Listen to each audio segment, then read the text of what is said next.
Hey everybody, Alonso Sanchez here, retaking these bass video lessons for this year, starting off the new year, right? And I want to wish everybody a great holiday season and a happy new year. And I want to talk today about transposing tunes. So what is transposing? Transposing is when we have a song, a Great American Songbook tune, in one key, and we transpose it to another key. This is really important for all jazz players. All jazz players have to be able to do this.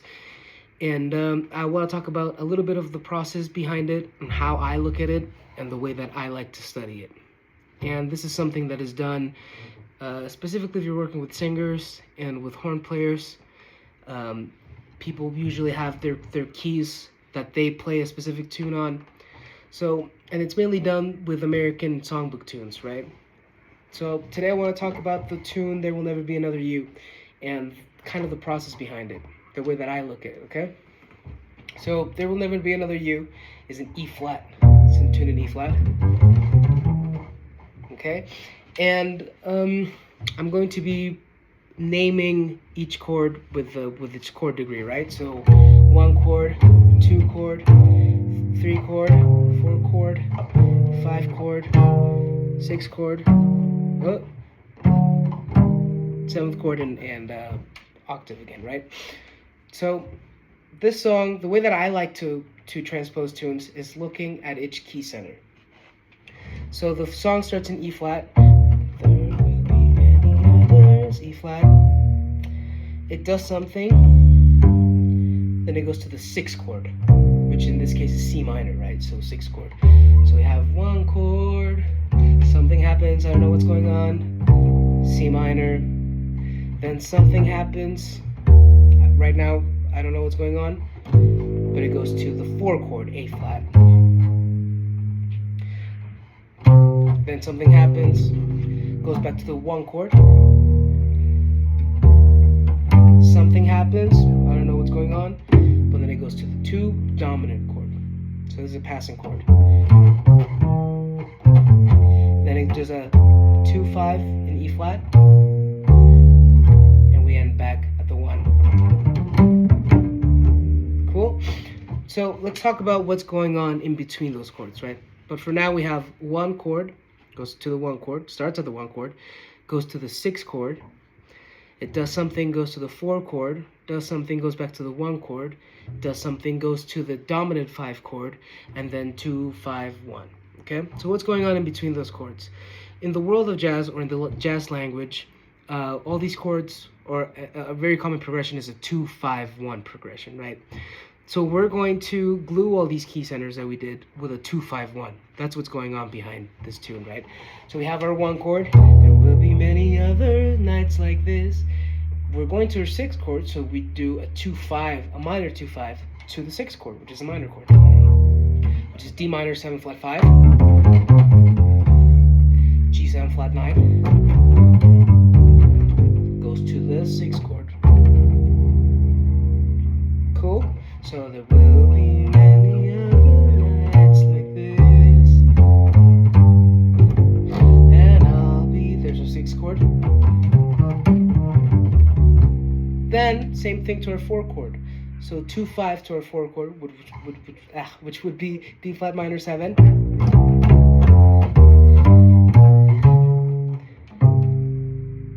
Right? So we're almost halfway there. There will be many other nights like this. C minor, I'll be standing here. We're going to the 4 chord, 2-5 to the 4 chord, with someone new. Right here we do a minor 4 chord, which leads us nicely back to the 1 chord. Cool. So one more time. There will be many other nights like this.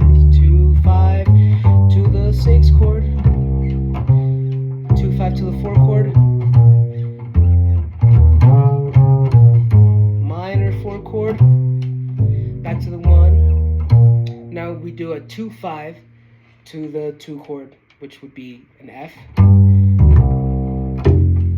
Cool. And that F is going to be dominant. And 2-5 back to the 1.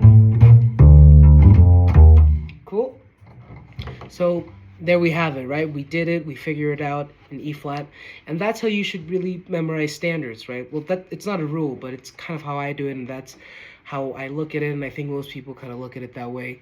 You find the key centers, and you find how it gets from one key to another, and then that's how you memorize the standard. The reason why I'm not telling you the chords like E flat, D minor 7, flat 5, G7 to C minor is because when we transpose it, we want to be thinking about each key center. So let's transpose it to C major, okay? So now we're going to play There Will Be Many Nights Like This. We're in C. So our first chord is going to be C. And remember, we're going to our sixth chord. So what's your sixth chord in C? It's going to be A minor. Then we're going to our fourth chord. What's our fourth chord in C? It's going to be F. Right? Minor 4, F minor. Right. We'll go back to our one chord. And then we go to our dominant 2 chord. And then 2-5. So now we put in those filler, right? And we'll do it slowly. So one chord, 2-5 to the 6, 2-5, 6 chord, which we're now in A minor, 2-5 to the 4 chord, F, F minor, 1 chord again, and then 2-5 to the dominant 2 chord, 2-5 to the 1.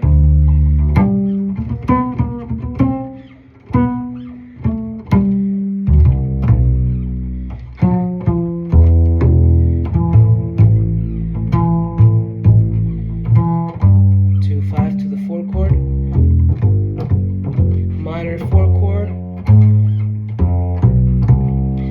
2-5 to the dominant 2, 2-5, 1. Cool. So now we got it in 2 keys. Cool, right? Ideally, you want to have it in all 12 keys. That's a lot of time. That's a lot of practicing. So the way that I like to do it is going up by minor thirds, going up by minor thirds. So what do I mean by that? I start the song in E flat. There will be many other nights like this, and I'll be standing here with someone new. There will be many songs to sing, another fall, another spring, but there will never be another you. Right? So I start in E flat, and then I play the same progression up a minor third. So then I do a 2-5 to that. So what would that be, right? So if we're in E flat, playing that whole progression up a minor third, we would be in G flat. Now the reason that I like to do this is because sometimes when we do this, we end up in keys that are a little strange, like in G flat. I don't think I've ever played that tune in G flat, right? But also because if we keep going up by minor thirds, we end up back in home base. So check it out. We start in E flat, then we go to G flat, then we go to A, then we go up to C, and then finally we end up back in E flat, right? So let's try it in just some of these keys, right? So, and I'm just gonna do the second ending. 2-5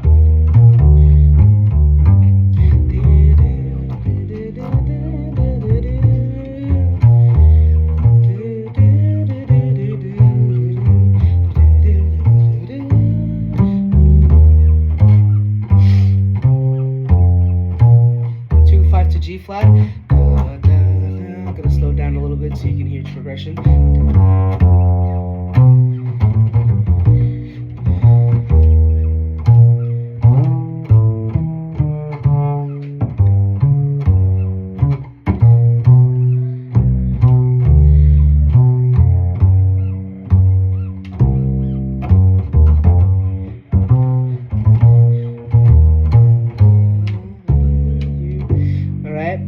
go what key? To A, right? So 2-5 to A, B, there will be many.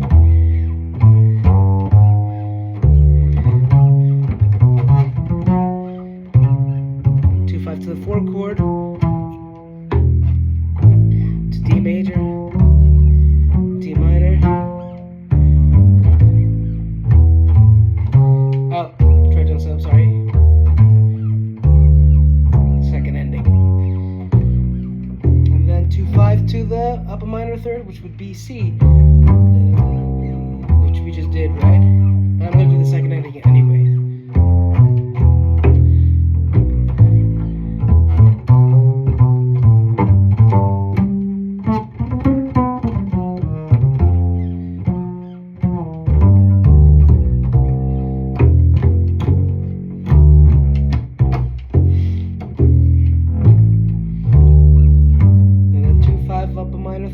Which would be to E flat,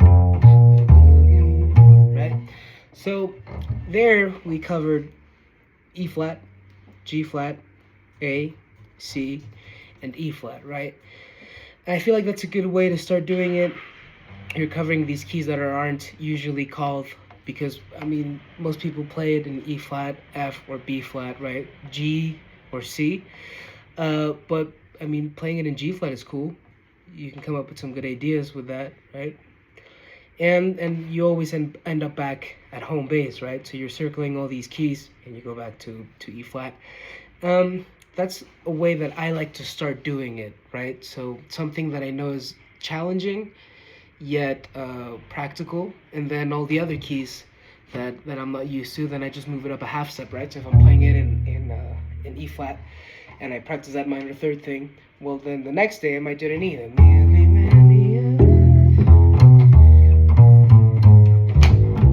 Right?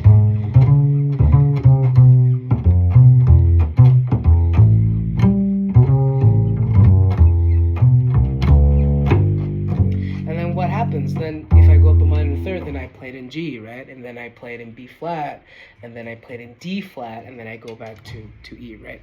And then you just move it up another half step, play it in F. There'll be many other nights like this. And what happens then?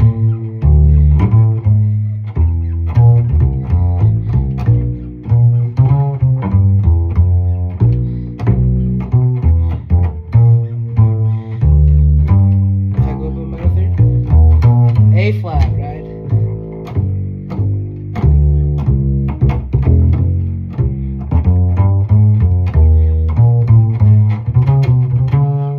So we're switching keys, right? And that's a really important exercise to play. So have fun with this. Try it out with tunes that you're comfortable with, tunes that you feel like maybe that you haven't done the key center thing yet, but that you have the harmony in your ear, right? And even if you have to start with the blues, that's fine too, right? Start with the blues in B flat.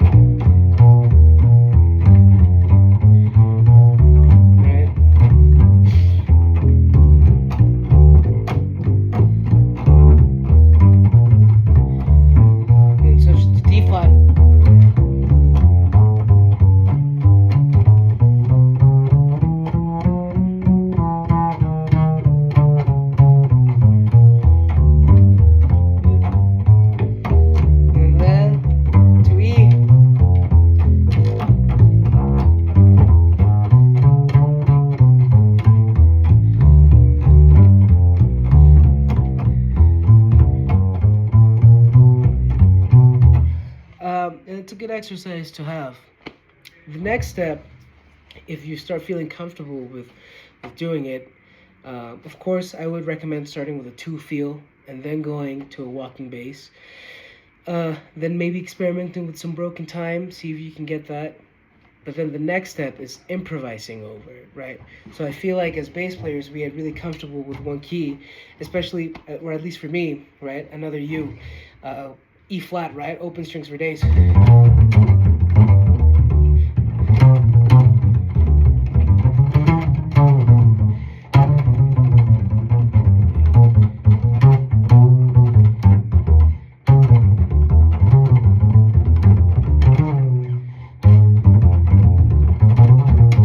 Right? But then in G flat,